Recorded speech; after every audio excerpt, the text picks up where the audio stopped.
अब हम करेंगे क्वेश्चन नंबर 4। वही रूल, पहले क्वेश्चन को पढ़ना है, सिर्फ पढ़ना है, बाद में हमें सिचुएशन जो है देखनी है।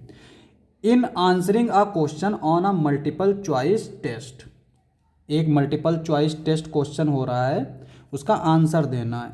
A student either knows the answer और गेस। देखो यहाँ पे जो भी चीज़ दे रखी है वो आइडियल सिचुएशन है। एक सिचुएशन ऐसी होती है ना कि हमें आंसर पता है लेकिन फिर भी वो गलत हो गया है ना, और हो सकता है कि वो क्वेश्चन गलत हो या हमारा कॉन्फिडेंस गलत हो। तो दो सिचुएशन हो, लेकिन यहाँ पे जो क्वेश्चन में दे रखा है ये आइडियल सिचुएशन है, यानी अगर तुम्हें आंसर पता है तो वो सही ही है। ठीक है, ना तो क्वेश्चन गलत है और ना ही तुम्हारा कॉन्फिडेंस। और अगर तुम गेस कर रहे हो तो गेस करने में हाँ हो सकता है कि सही हो जाए गलत हो जाए, है ना। Let 3/, be the probability that knows the answer, यानी प्रोबेबिलिटी 3/4 है कि तुम्हें आंसर पता है। The answer and 1/4 be the probability that he guesses, और 1/4 प्रोबेबिलिटी है कि वो आंसर को गेस कर रहा है। ठीक है, आगे कहता है assuming that a student who guess at the answer will be correct with probability 1/4। तो यहाँ पे कह रहा है कि एज्यूम कर लिया कि अगर स्टूडेंट ने कोई आंसर गेस किया है, ठीक है, तुक्का मारा है, और उस आंसर के करेक्ट होने की प्रोबेबिलिटी क्या है 1/4। What is the probability that the student knows the answer, answer given that he answered it correctly.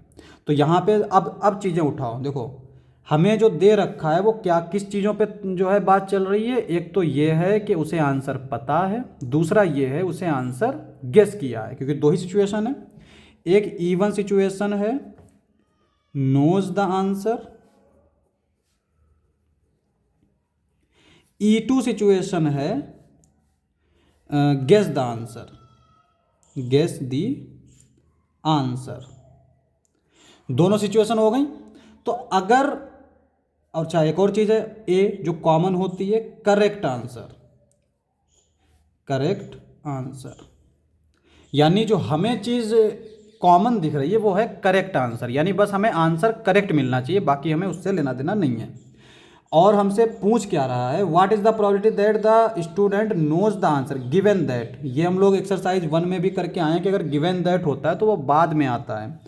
Given that he answered it correctly, तो हमसे जो पूछ रहा है what is the probability that student knows the answer, यानी E1 given क्या है ए, ये हमसे पूछ रहा है। ठीक है, अब देखो PE1 क्या आएगा, PE1 मतलब नोज द आंसर, तो आंसर पता होने की प्रोबेबिलिटी क्या दे रखी है 3/4, 3/4 that he knows the answer.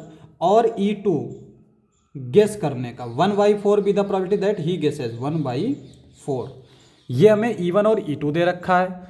अब हमें जो निकालना होता है वो निकालना होता है PA/E1, यानी आंसर करेक्ट हो और उसे आंसर पता हो। अच्छा एक और चीज़ हमने फिर बताया ना कि यहाँ पे जो है आइडियल चीज़ है, यानी अगर उसे आंसर पता है तो वो करेक्ट ही है, और अगर गेस कर रहा है तब हो सकता है कि उसे जो है गलत हो जाए या सही हो जाए। तो यहाँ पे ये जो आएगी 1। क्यों? क्योंकि यहाँ पे आंसर करेक्ट होने की प्रोबेबिलिटी बतानी है जबकि आंसर उसे पता है। तो जब आंसर उसे पता है तो वो करेक्ट ही होगा, यानी प्रोबेबिलिटी 1 होगी। PA/E2, यहाँ पे हमसे कह रहा है कि आंसर के करेक्ट होने की प्रोबेबिलिटी बताओ जबकि आंसर उसने गेस किया है। तो यहाँ पे निकल सकती, थोड़ा सा कॉमन सेंस भी लगाओ कि उसने आंसर गेस किया है, तो अब गेस किया है तो करेक्ट होने की प्रोबेबिलिटी कुछ ना कुछ होगी, तो वो हमें दे रखी है। वो क्या दे रखी है, assuming that the student who guesses the answer will be correct with probability 1/4, वो है 1/4। ठीक है, हमें जो पूछा है वो पूछा है ये, तो PE1/A is equal to PE1 into PA/E1 upon total probability PE1 PA/E1 plus PE2 PA/E2, ये है ना। अब देखो PE1 कितना दे रखा है 3/4, A/E1 1, पी E1 क्या दे रखा है हमारा 3/4 इंटू 1 प्लस E2 दे रखा है 1/4 इंटू 1/4। देखो PE1 स्लैश ए ये हमें निकालना है। तो क्या आएगा 3/4 अपॉन 3/4 प्लस 1/16। तो एलसीएम हमारा 16 आएगा। 16 से ऊपर नीचे मल्टीप्लाई कर दो। जब 16 से 16 4 4 जा 16, हाँ सही तो है।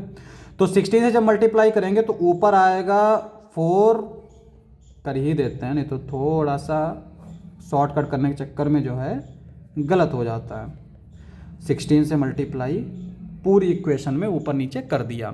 तो यहाँ पे 4 4 जा 16, 4 4 जा 16, 16 से 16 कैंसिल, 4 3 जा 12, 4 3 जा 12 प्लस 1 यानी 12/13 और ये हमारा आंसर हो जाएगा।